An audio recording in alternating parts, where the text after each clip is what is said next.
At naiwan na naman nga tayo sa bahay.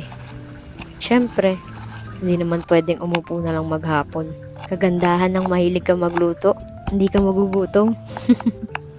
Kaso, kung ano na lang yun nandito, yun na lang lulutuin ko. Ayoko nang lumabas. Ang init yata. Sakto.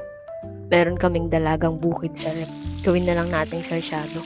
Para pag uwi ng mga kasama ko sa bahay, meron na rin silang kakainin. O diba? Plus points na naman kay mama. Madaling luto lang naman yung ginawa ko. Ginisa ko lang yung bawang, sibuyas, kamatis. Siyempre, dinurog ko yung kamatis at pinalambot para mas malasa. Tapos nilagyan ko na ng tubig, pamintang durog, chicken powder, at konting asin at asukal. Tsaka ako inilagay yung itlog. Hinalo-halo ko para hindi mabuo, baka maging tortang dalagang bukid pa. Ganun lang naman kasimple. Tapos nilagay ko na yung pinrito ko kaninang dalagang bukid. Pinakuluan saglit, tapos binuhusan ko ulit ng itlog sa ibabaw. Ganun lang kasimple. Makakain ka na ng tanghalian. Tara!